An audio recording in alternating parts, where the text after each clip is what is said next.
Welcome to an expansive life conversation with results architect SANDE GOLGART. Our guest today is Tim Sanders. He's the author of the New York Times bestseller, Love is the Killer App, and one of the most sought-after leadership keynote speakers today. He currently leads AI research at G2, the world's leading software marketplace, and serves as an executive fellow at Harvard's Digital Data Design Institute, helping executive leaders harness the power of AI to drive innovation and performance. Your journey to realignment from fear to freedom starts now. Live an expansive life. Wow, amazing. Thank you for that incredible introduction. Welcome everybody to the show.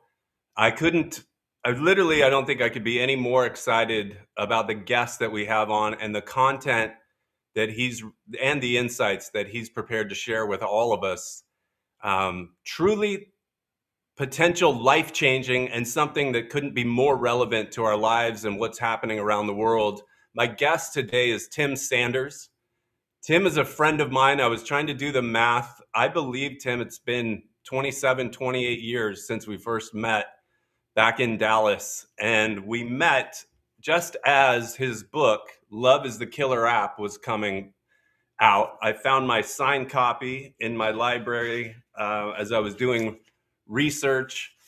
I heard of Tim. For those of you, I'm 53, for those of you around the same age may remember, there was actually a time when you could put so much content and people on the internet streaming something that the internet would crash. And Tim was the first person and maybe the only person I've ever known who crashed the internet back when he was working with broadcast.com. He and his team were streaming the Victoria's Secret runway show online. It was so popular, as you can imagine, that it actually crashed the internet. And I was just amazed by this guy, and he was talking about love and creating this ecosystem of sharing your network and not brokering and, expanding your soul through knowledge and growth. And I just became such an instant fan. He's been an instant and lifetime inspiration for me. I'm extremely excited to get to him and his incredible insights. But Tim, first, welcome to the show. Glad to be with you, Sandy. What a great introduction. Excited to be here. Awesome. So as we do each week when we kick things off, we're going to do 3 really quick box breaths just to get everybody present out of their busy lives and focused. We have limited time, so I want to make sure we get the most out of it. I'll go ahead and lead, but we're going to go through the nose on an inhale for 4, hold for 4, and then we're going to exhale for 8. We'll do that 3 times, and then we'll get right to the content. So if you can follow my lead, we'll go in the nose for 2, 3, 4, and hold 2, 3, 4, and then big exhale 2, 3, 4, 5, 6, 7, 8, and in 2, 3, 4, hold 2, 3, 4, and then exhale 2, 3, 4, 5, 6, 7, 8. Last one, in 2, 3, 4, and hold 2, 3, 4, and then big exhale 2, 3, 4, 5, 6, 7, 8. And we have arrived. Welcome everyone to an amazing show. Jason, we have a little tiny bit of background noise. I'm not sure if you can look into that and see if you can mute that out. But Tim, welcome. We're so excited. I have so much that I could talk to you about the past, but I'm really excited to talk to you about what you're doing now at G2, what you've been doing. I've been following your journey as you've taken this deep dive into AI and the work that you're now doing with companies to create what I would call, and you can explain it better than I can, but how to create these ecosystems where tasks and potentially, but through the use of agents, you can make your life truly more expansive, free yourself up, but create these incredible company ecosystems to get more work done and create more value and more return. So with that, can you fill in any gaps that I may have missed in the intro that you think is important for our guests to know about you, and then tell us a little bit about the work that you've been doing? I feel like you've provided the audience a good background on me. I really started to develop a curiosity and interest in artificial intelligence around 2016. 2016, a really important event happened around March Madness in Korea. It's not the same March Madness that happens here in the US with basketball. It was March Madness for the game Go. And March Madness had to do with a challenge for DeepMind. They were in United Kingdom at the time, and they had an AI called AlphaGo that could play this game Go, which was much more complicated than chess, by the way, 30 times more complicated at least than chess. And Lee Sedol was the top-rated Go player in the world, the Tiger Woods of Go. He was a 9-dan champion.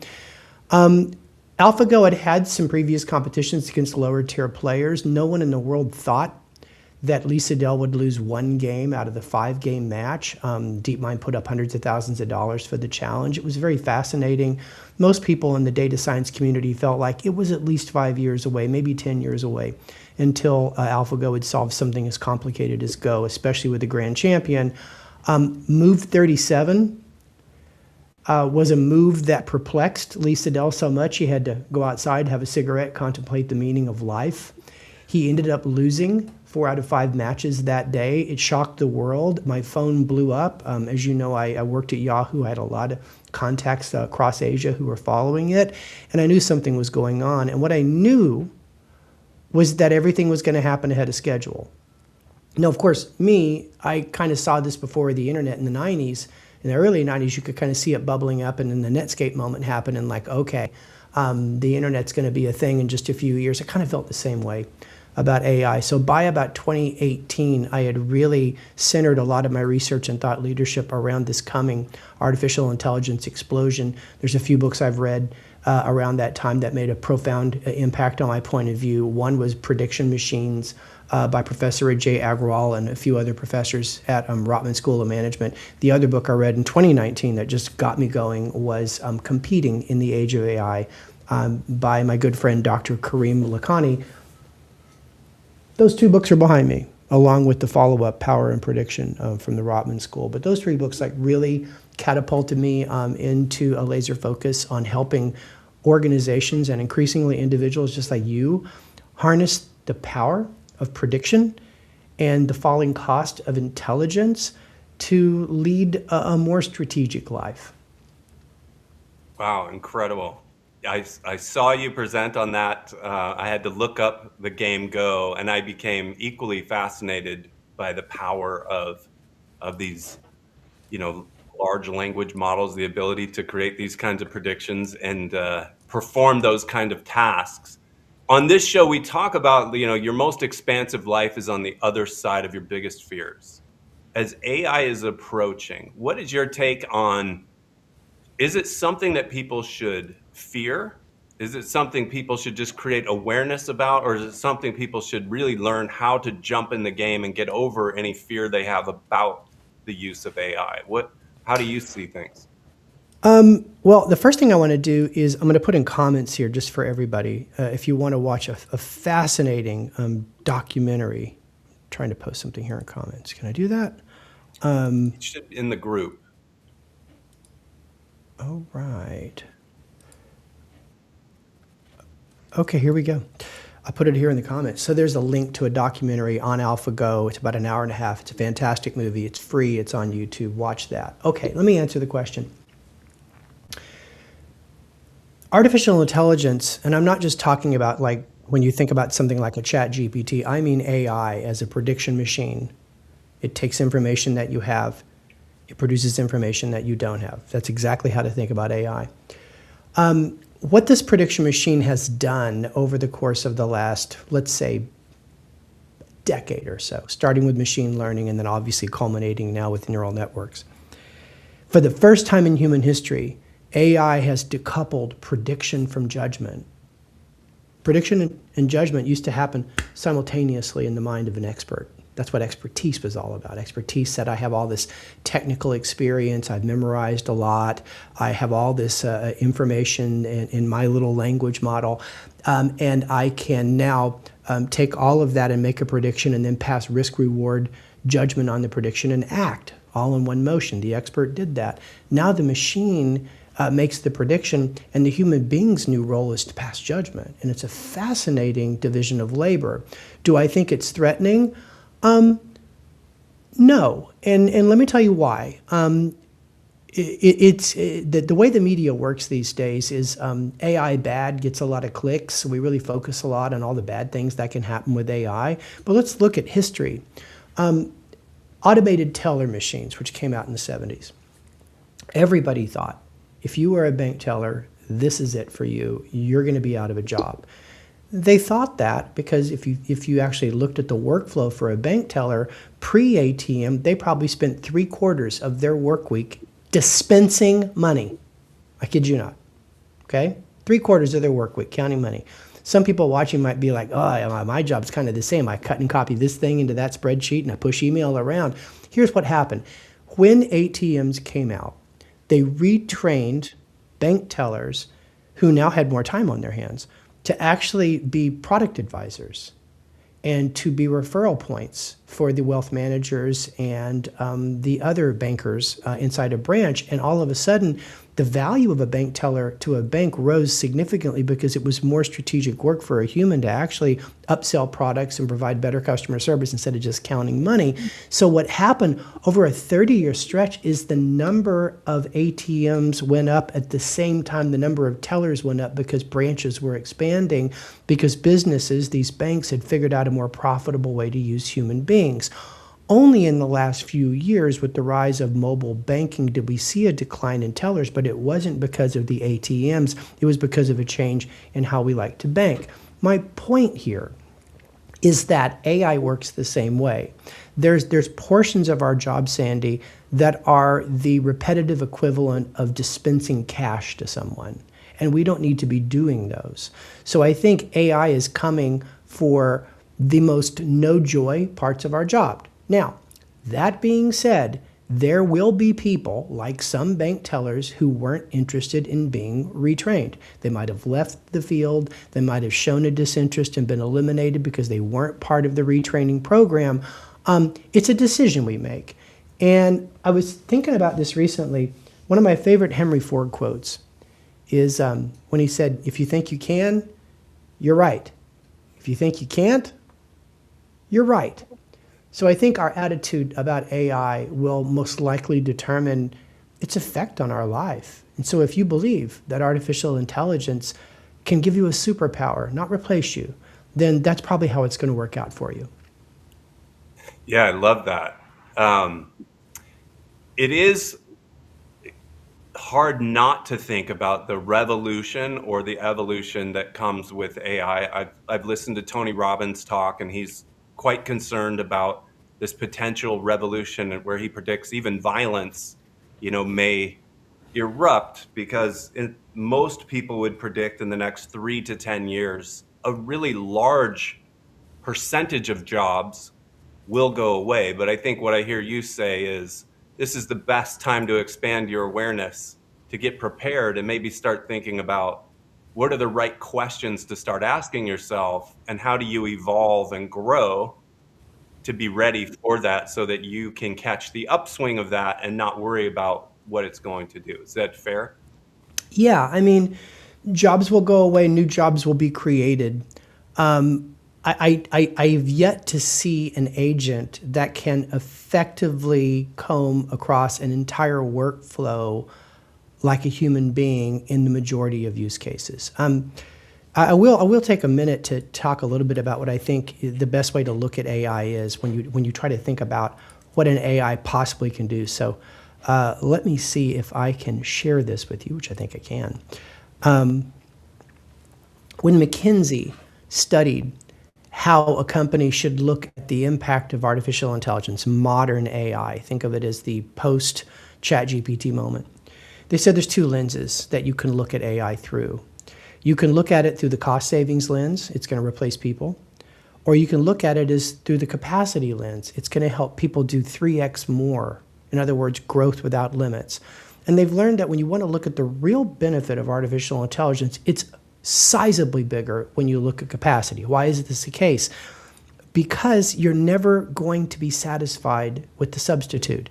So I think what's going on now is that you're getting a little test where somebody uses an agent to do a research report for them that used to take 3 hours, and they think, wow, we're never going to need analysts anymore. No, analysts that get very good at using a chat GPT deep research will be able to produce much more volume, much faster. That doesn't mean it's going to eliminate their job. It's going to redefine their job to get away from the rote, basic, repetitive research skills and think more about asking the right questions of what to research in the first place. So when we think about job displacement, I would be more concerned about the rise of physical robots than I would the rise of AI agents, because that feels closer to a one-to-one substitute for someone that can pick and pack to scale, load trucks, maybe even do your laundry, etc. I think that's going to happen and be dependable quicker than we let an AI agent actually replace a person. What I'm seeing in the real world is that companies are often thinking of AI, and especially agentic AI, as a superpower you give a human being. It's almost like if you ask someone to dig a ditch, they used to have spoons, and then they upgraded to shovels, which was fantastic, and then all of a sudden you got them power shovels, and then wow, you got them bulldozers. But what if you could give them lasers? Wow. I always love your reframe or how you relate, to different things, whether it was in 1999 with the experience economy to now more of the transformation economy and now with AI. Can you walk us through, for all of our listeners, the different, maybe the ladder of AI, starting with like chat GPT or bots, and then move into what I believe you call agent tech or agent tech?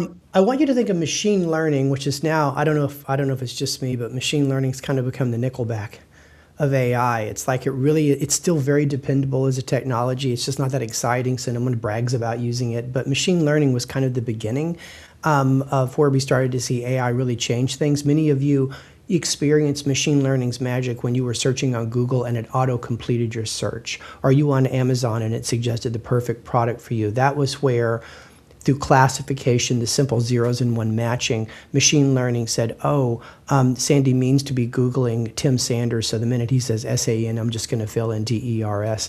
Or really picking things that are good for you. A lot of companies used machine learning to classify, like this was fraudulent, it's not fraudulent. In healthcare, we started to see machine learning identify cancer on x-rays to scale, which was a real breakthrough. But what happened was, between machine learning and generative AI, researchers, they found out that neural networks had the ability to very dynamically make suggestions and powerful predictions even when there wasn't a fixed set of rules. Like machine learning required rules. You had to train the machine on many situations of these are fraudulent transactions, these aren't fraudulent transactions. And if it saw something that was in their data set, it could make a prediction. That's why machine learning, when you thought about how it worked across the workflow, it might apply to 10, 20, 30%. And it was very brittle. It broke when anything unusual or on the edge happened. With neural networks, it could go back and forth and propagate to fill in the blanks, so to speak, for what data wasn't in its training set. They call that inference. And all of a sudden, now with something like a chat GPT, it can provide answers where there is no historical data. Now, of course, we talk about hallucinations, which is when they make a mistake filling in the gaps. But oftentimes, and I'm talking about 99% or greater in certain use cases, the inference is actually accurate, which means it actually works in places where AI never worked. So the big breakthrough with generative AI or chat GPT was the use of neural networks and reasoning to iteratively, like a person who has too much time on their hands, solve problems. Now, I spend a lot of time studying agents. Agents are autonomous systems. They have reasoning capabilities. They have decision intelligence. They can perform actions either in the background or in the real world without constant human supervision. Let me show you how I kind of talk about this move we're making from ChatGPT to fully autonomous agents to scale. And so I'll illustrate this to you with a gradient, and this is the best way really to talk about how this all works. So here's the way I think about like what's going on with the development of agents. What we've had for a couple of years now are chatbots and copilots. They are very weak agents, meaning they mostly make a suggestion. Deep research, on the other hand, makes some decisions on your behalf in creating a report for you, decides to use this, not use that, search this, not search that. So there's some agentic to it, but it gives you a report. You as the human being still need to publish that report in the real world. We're starting to see intelligent assistants. The intelligent assistant, you give it context, like lots of context, so it has a much better understanding of your goals, your guardrails, and so it begins to return ready to deploy assets to you, where human in the loop touch is very light. You're probably giving it one last glance. We're starting to see more of those. What we started to see in the last few years is the rise of a task agent, which can perform a particular task, such as in a mortgage loan situation, it can go gather the credit information, create a cumulative score, compare it to the loan rubric, and then grade the risk level of the loan and return that directly to a loan officer. It still hasn't approved the loan yet, but man, it did a big chunk of work the loan officer would have had to cobble together across some tools, but it's a very specific task.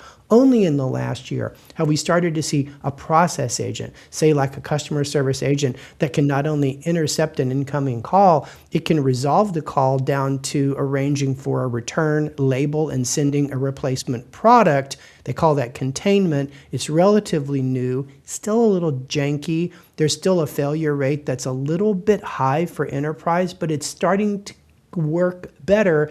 And what makes it fascinating is it works across the bundle of tasks oftentimes we would refer to as a job. And I think that's what people become concerned about. But what really is interesting is in a few years from now, and I mean just a few years, there will be entire systems of agents. A system of agent is a hierarchy of agents. Think of them all swarming together to satisfy a goal that a human being has clearly expressed and provided adequate context about. These system of agents will allow certain companies to have hundreds and hundreds of thousands of digital employees achieving hundreds of millions of dollars of revenue with just a small group of human beings. Now, that small group of human beings will have much greater economic opportunity. They will own much more equity, and they will have much more agency to compete in vibrant markets. But in that situation, this system of agents, the human is often informed, and there will be very little human in the loop, mostly in terms of judgment, taste, that type of thing. Here's the way to think about it. It's Waze to Waymo. So if you think about the Waze ride-sharing app, so I'm going to hold my phone up here like you get the Waze app or Google Maps. You get in your car, you put your phone in your little holder, and you've got Waze open, and Waze uses machine learning, artificial intelligence to give you turn-by-turn directions on how to get from your house to the airport on time, accounting for traffic. It's an amazing experience, but your hands are on the wheel the entire time. But it's still an amazing experience. It's still transformative. It still allows a person that just moved to a town to be an Uber driver immediately without having any knowledge of the town. So it's a fascinating unlock, but it's not transformative like Waymo. Waymo, you get in the back seat. Jesus, take the wheel. Waymo gets you there. You can work. You can do conference calls. You don't have to concentrate on driving. In the future, I know I'll do this. I'll own a Waymo or two. I'll own it instead of a couple of Subway shops. It'll go out and make money while I sleep. It is a completely transformative experience because it can scale the ability for one to create velocity and to generate more. So that's the way to think about like this gradient of AI capabilities. Most of us we're just using Waze. We're using chatbots. They're making suggestions. We're editing their suggestions, but it's still saving us 30-ish% of time. But at the point that we can employ an agent to do something. Like, for example, Sandy, you might employ an agent to take this show and distribute it and make sure that everyone in your network has been adequately alerted, and make sure and take all the comments of the show and use language analysis, strategically route them to you where you might want to be doing one-on-one follow-ups. If you had an agent like that, you could 3x what you do with this show. So I think the real opportunity here is for people to leverage AI in the future to go from 30% better to 3 times better. And I think that's going to be a game changer. Absolutely. Yeah, I mean, it's really easy to get really excited about the possibilities. I'd love to get into a little towards the end of the show how solopreneurs, entrepreneurs might think about integrating some of this, where to start. But could you, before we get there, could you share with us some of the work that you're doing with some of the largest companies? You don't have to go into any specific details, but the process that you go through in helping these companies, identify the problem that they're trying to solve, how to incorporate different AI agents, and how to help them evolve from where they're at today to this point they want to be at in the future. I think the best way to utilize artificial intelligence is to start with business problems and bottlenecks and work backwards. You don't start with an AI that you love and then go find a proof of concept for it. That's the wrong way to do it. You'll spend too much time running trials and proof of concepts. You'll get exhausted. You really want connect with something that completely changes, the fabric of your lives. What I prefer to do is when I talk to companies, I say, let's take a look at some of the bottlenecks that are preventing you from reaching your growth plans. Let's understand what are the things you can't seem to do to scale? What are the things that always seem to be running late? And if you start there, then you begin to ask yourself the question, what is the AI opportunity here? Is the AI opportunity merely to be suggestive and to do pattern matching to help me either optimize or personalize my efforts? Is the AI opportunity one where there can be partial or full automation of certain tasks? Or is the AI opportunity to take an entire task set or a process off my plate end to end? But at the end of the day, you don't have this conversation unless you know what your known constraints are, your bottlenecks, the things that keep gobbling up your precious time. This is why at a lot of companies I talk to, what I tell them is tell me where the debt is greatest inside your company. Customer service debt, software coding debt, marketing content debt, sales development debt. Show me where the debt is the greatest, because that's where you'll be willing to undergo the most pain of being a pioneer. Because if the debt isn't great, you will abandon the AI the first time it hallucinates. If your team's walking in every day and they've got customer service debt, these 3 customer service people, they've got customer service debt of 200 password resets a day, and an agent could actually be doing all the password resets, which are to me, very simple and straightforward. Why wouldn't you use an agent to free your 3 team members up to work on more sophisticated and real human problems like using your product to grow their business? So that's a good example of the paradigm you should use. I travel around the world talking to companies about that. I have to say, over the last few months at G2, most of my interaction with companies has been around the rise of answer engines, meaning people using ChatGPT instead of Google to do research, especially when they're trying to buy something.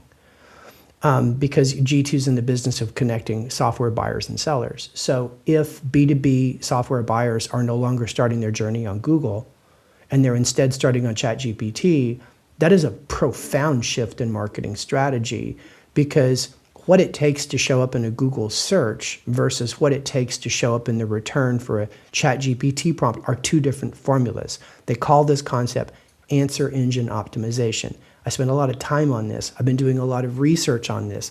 We did a survey in April that revealed that over 1 out of 4 software buyers now start research on a chatbot like ChatGPT instead of visiting Google. And then we did the survey again, Sandy, at the end of August. The number jumped to 50%, half. And out of that group, a vast majority are just one-shotting their software shortlist. Give me the best 3 CRMs for a hospital that work well on iPads as an endpoint, and they get back 3 recommendations. I work a lot with brands now about how to reconfigure their marketing and content strategies to show up in that large language model first moment of discovery, which again is incredibly different than what it takes to show up in traditional search engine optimization. So I've been spending a lot of time on thinking about that, because for those of you watching, that's probably one of the ways you've been using ChatGPT or Gemini or Perplexity, is you're using it to avoid that wall of blue links on Google where their business model has just made it a huge waste of your time, to where now you can get, if you're a good prompter, or even better, if you know how to meta prompt, you can go get what used to take 2 hours of research done in 2 minutes, no joke. I think that's a fascinating example, but it has massive implications to people trying to sell things. Yeah. I'm just, what's coming up for me is, as I've studied transformation, whether it's been like through kind of Eastern medicine, or it's been in the Western world around business, it seems that one of the steps that people forget about creating transformation is creating the space to expand into.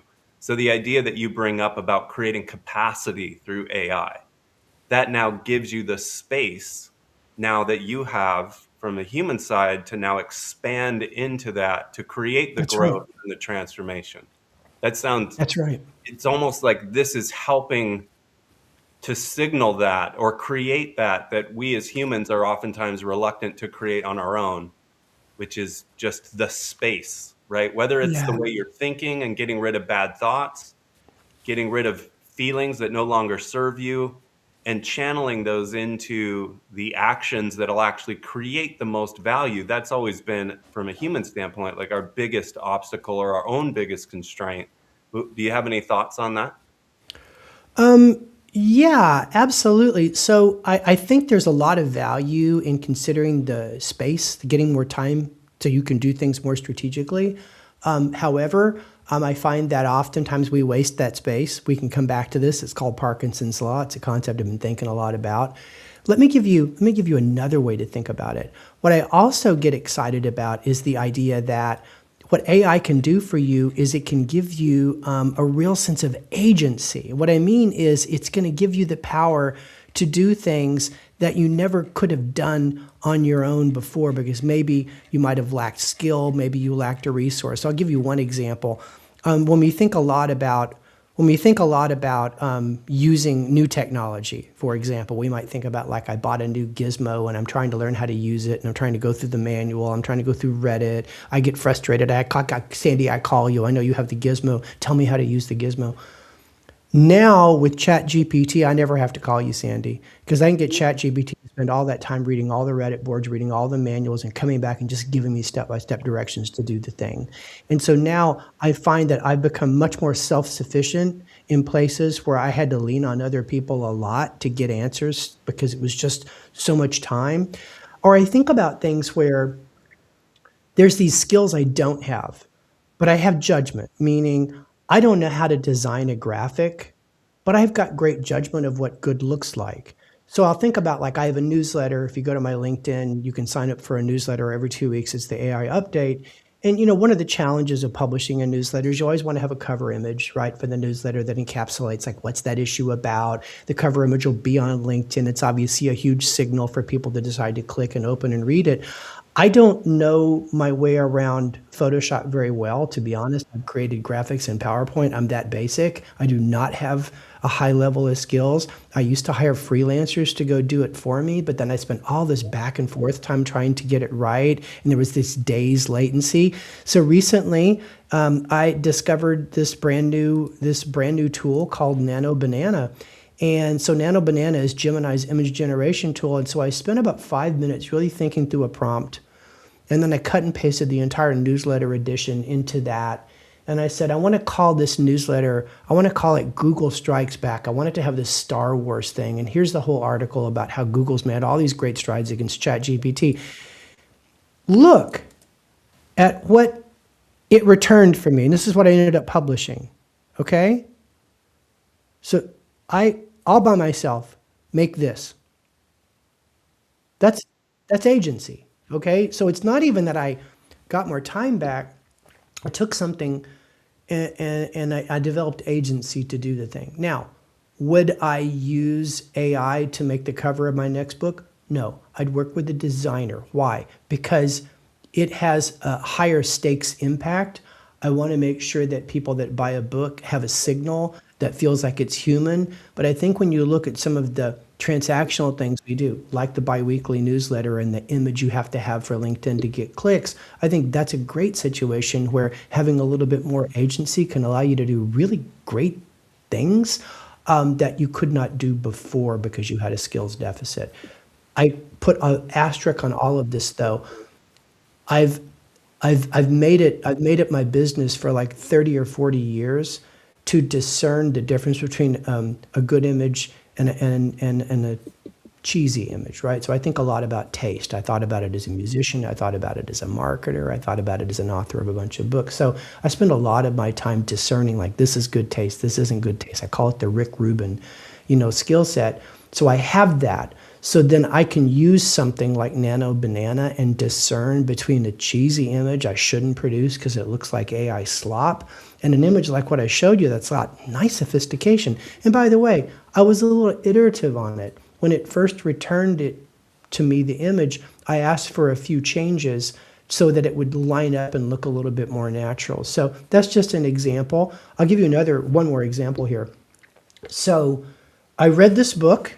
This is not a background. This is my real bookshelf. I read this book last year. It's a great book if you haven't read it. It's called On the Edge by Nate Silver. Nate Silver is the founder of a website called 538.com that you might remember them from the elections. They always kind of predict who's going to win. And he wrote a book called Super Forecasting. But what I think makes him famous is he decided to learn how to play poker using expected value, which is how he does forecasting. EV is what it's called. And he learned expected value for the purpose of gambling, poker. And he made it to the World Series of Poker final table, I think 2 years into studying poker. Jeez. What? So he wrote this book about how do you have an edge in every decision, like every bet that you make. And we make a lot of bets at work. How do you have an edge? Well, the edge is learning what the expected value is for a certain bet. So when you think about like sports gambling, you have EV. EV's plus 100, you make the bet, negative 100, you run away from the bet. But now they use it in day trading. They use it in cryptocurrency. VCs use it to make investment decisions on startups. I use it for everything. I run EV and I use ChatGPT to run EV calculations every time I have to make a decision where there's an element of emotion. And let me give you an example. I think this example will perfectly illustrate exactly what I'm talking about here. So I'm just gonna show you this image to kind of paint this picture for you.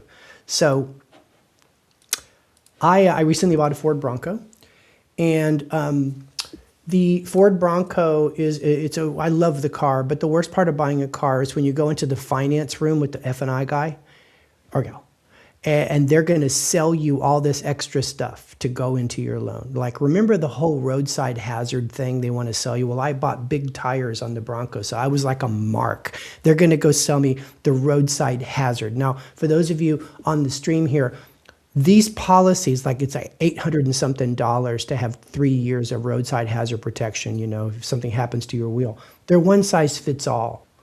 And so what I was able to do was I was able to harness ChatGPT to analyze what my mileage was every year, what my driving radius was, what my history was as a driver, and then run expected value by figuring out the likelihood of a claim, the size of the claim, and then coming up with a hard dollars and cents that the net expected value of a 3-year tire protection policy for me, only driving a few thousand miles a year, literally, is only 127.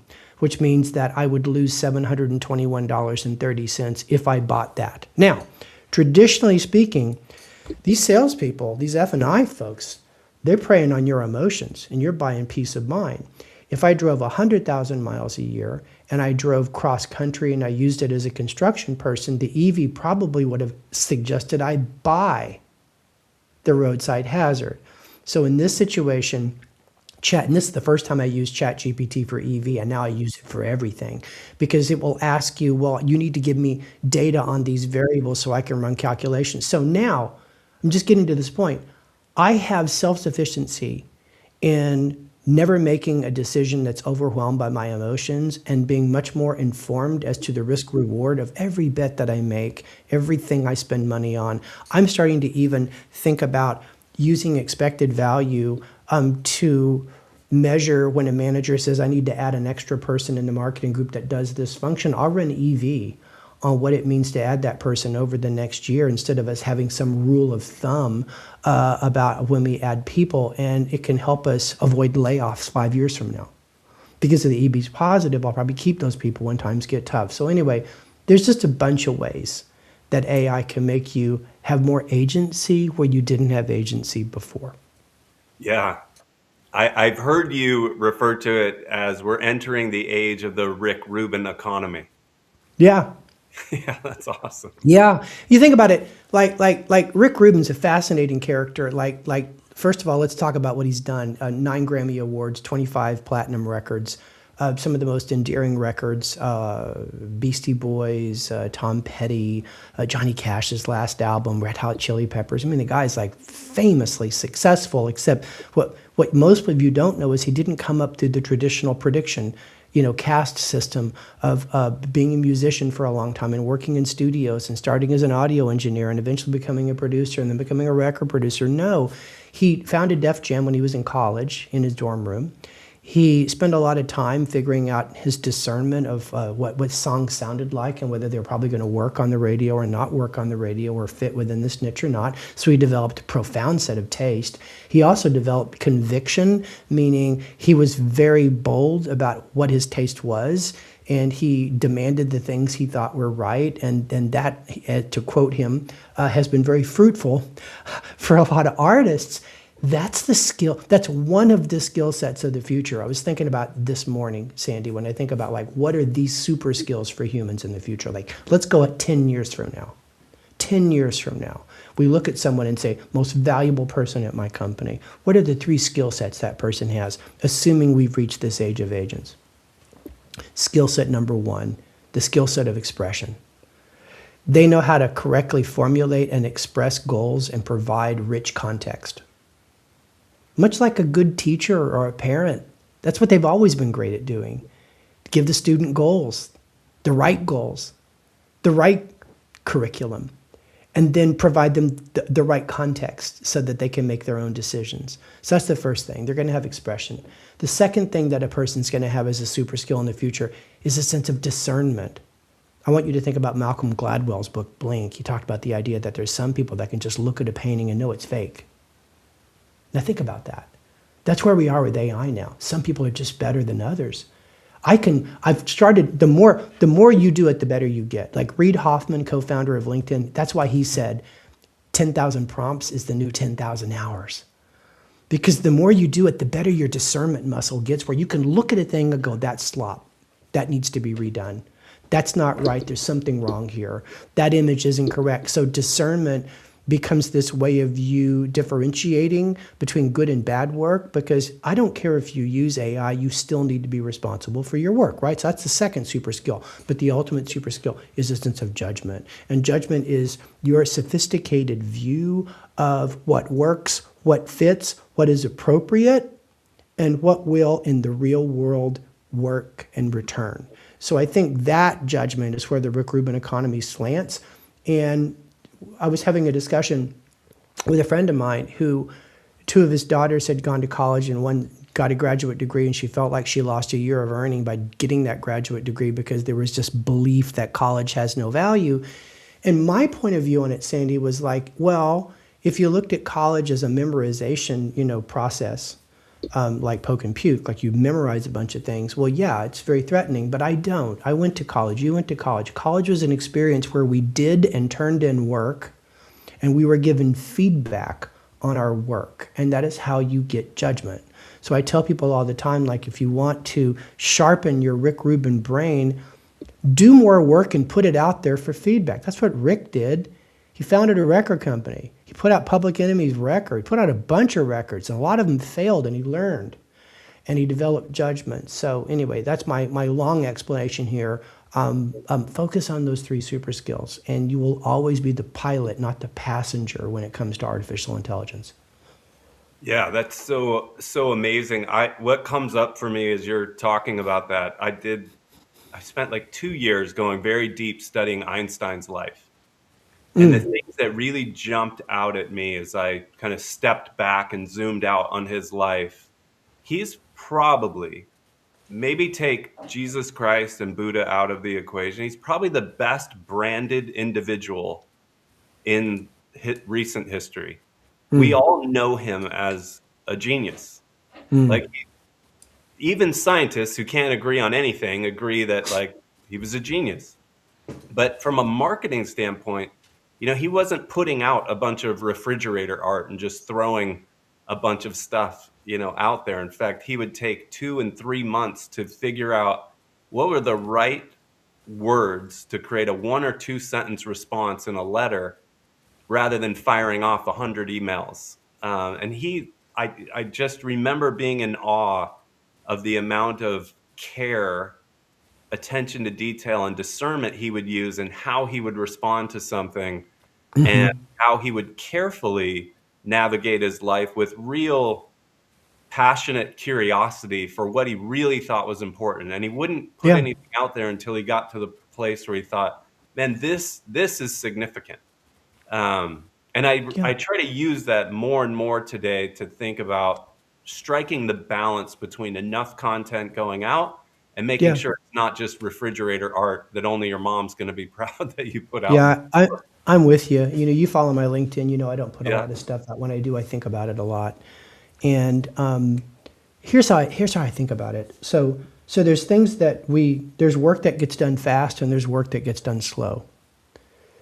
And the work that gets done slow is the work where the stakes are higher and there's more humans on the other side, Well right? So put. it's not that it's the relational work that we're doing, not the transactional work. So I've been doing a bunch of research now about how ChatGPT spends less compute when it's thinking of an answer if you're a free ChatGPT user versus if you're a paid user, $20 a month, $200 user pro account.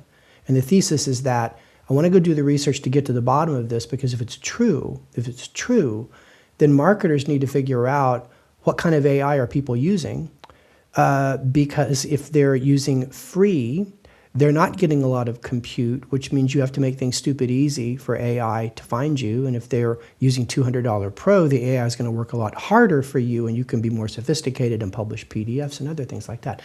I could spend hours and hours and hours doing that research, going down the Google hole, taking my Harvard key and going through the stacks. Now I just turn an agent loose on it. In about 20 minutes, while it works on the side, it comes back and says, like, here's a comprehensive brief. And then I run a fact-checking agent to make sure that it's not hallucinated, and I'm ready to go.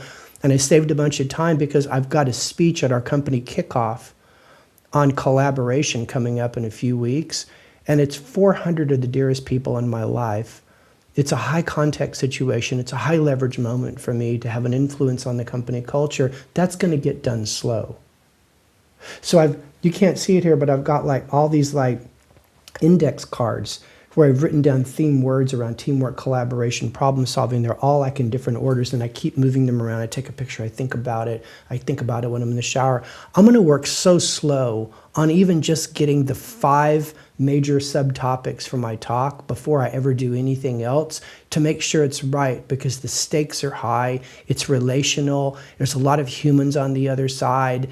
But I'm going to do a lot of other things fast in the meantime, so I have time to do that thing.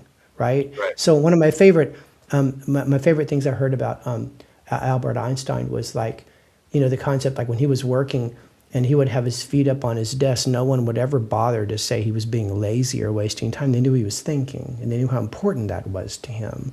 So I get your point. So I think for us, we need more time to do the slow things, and I think that's a great opportunity of like, okay, then what do we provision to AI?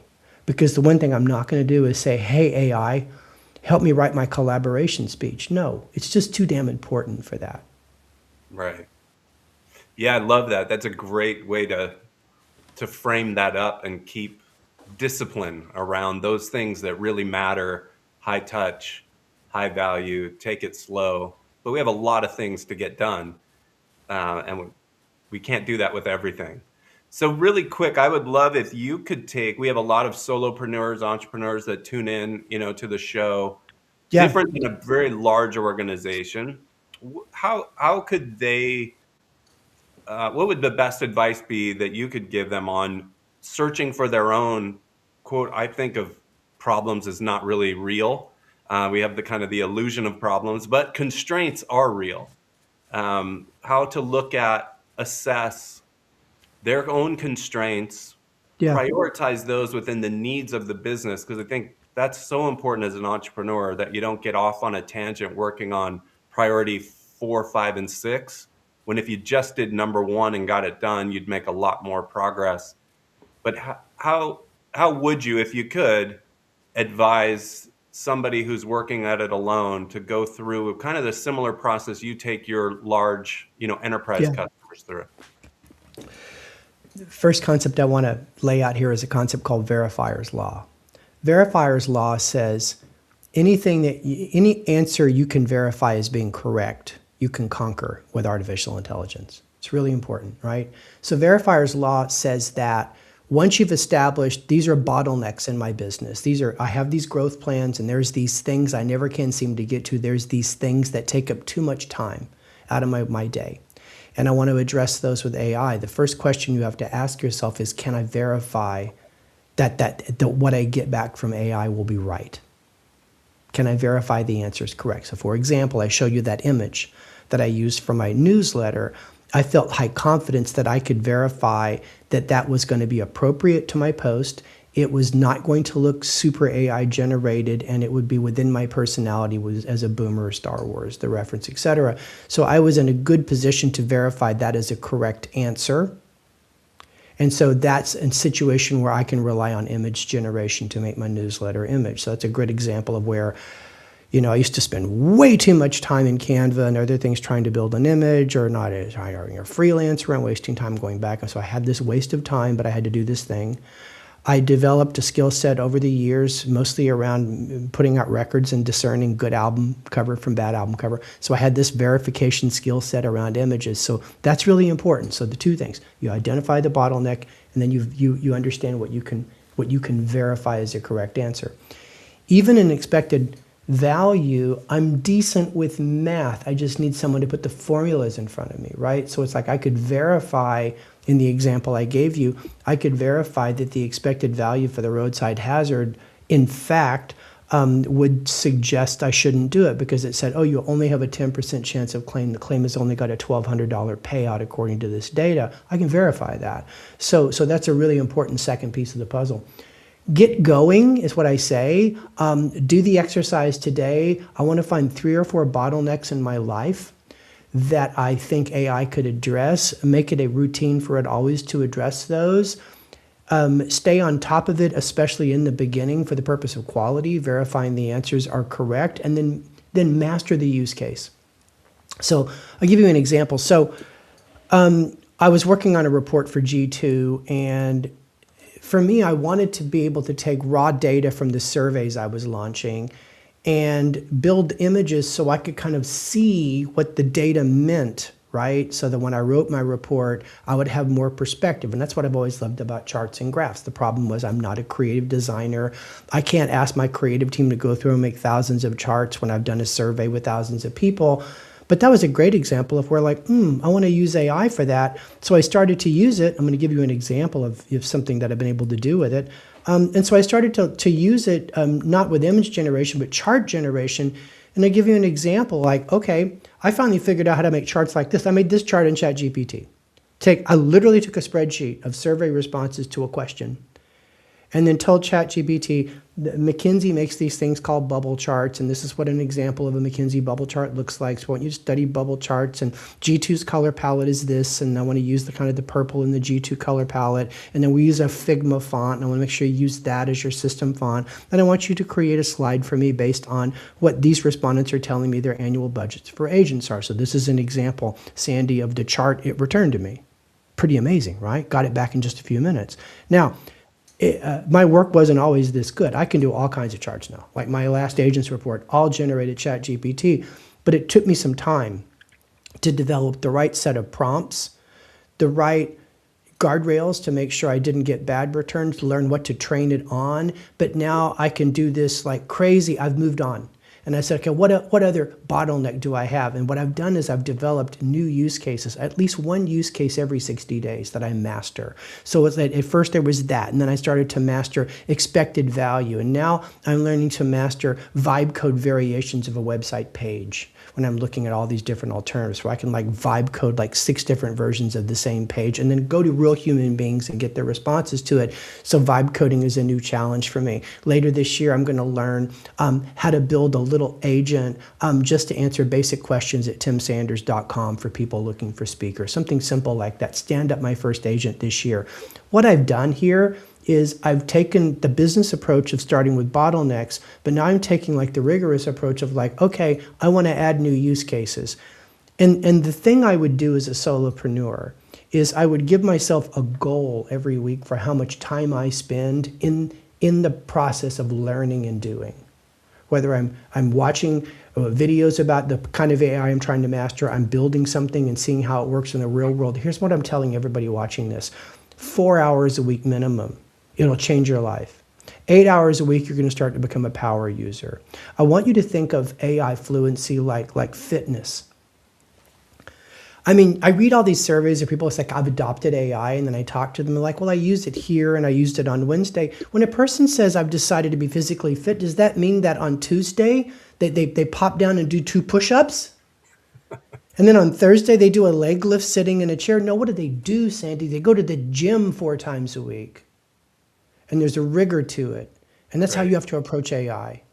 So approach fluency like you approach fitness. Commit to the hours, find your bottlenecks, and ask yourself, what new use case can I master? Because what you're going to find out is that once you get good at a thing, you might be already very good at doing deep research when your background research, great, you're great at that now. What else can you conquer? But remember, you don't learn a use case for the sake of learning a use case. You learn it because it's giving you either more time or more agency in your life. Wow. But whatever you do, I'm telling everybody here, don't use free. Don't do it. Good God, you have a Netflix subscription. You should have a $20 ChatGPT subscription. If you use free, you get lower quality returns. It gives you less compute test time. It's going to give you lower quality images, lower quality words. Your work is going to be sloppier if you rely on a free version of ChatGPT or Gemini. You can afford $20 a month. I'm telling all of you. And if you start to find that AI is a real tool that you're using every day, you should consider the $200 a month version. I am not a salesperson for these frontier labs, but if I could tell anybody anything, if the work is important, don't use free, because free is where they give the least amount of quality compute to give you your answers. You get what you pay for. Oh, yeah. Interesting. What about if someone was interested in, like, I've started to map out for my own business, like, where to build in agents. And it's always kind of this sort of unknown. You're starting to build something you don't know that much about, and you're not quite sure where to go. Yeah. So I know we're coming up on time. So let me give you the shortcut to this. So agents are stochastic today. They still make mistakes. They still need constant redirection. They're like an intern. They're kind of like a lazy intern. They're kind of like a lazy intern where your language isn't their first language. So highly energetic. They want to make you happy, but they're an intern, for God's sake. So start where the pain is greater than the risk.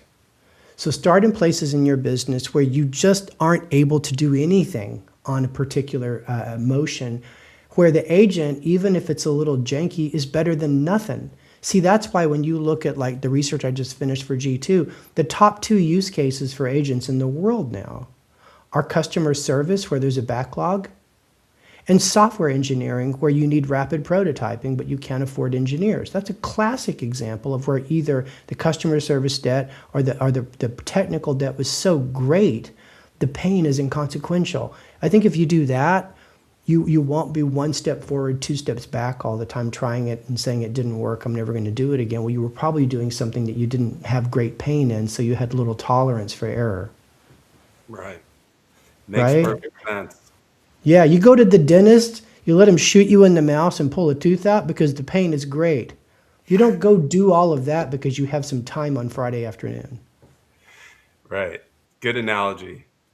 Tim, I can't thank you enough for spending this hour with all of us and sharing, all of your insights. I've been following and know how hard you've worked, the amount of research you've done. Um, so for us to get this download in just 1 hour has probably been the equivalent of, our own couple of years of doing the research that you've done.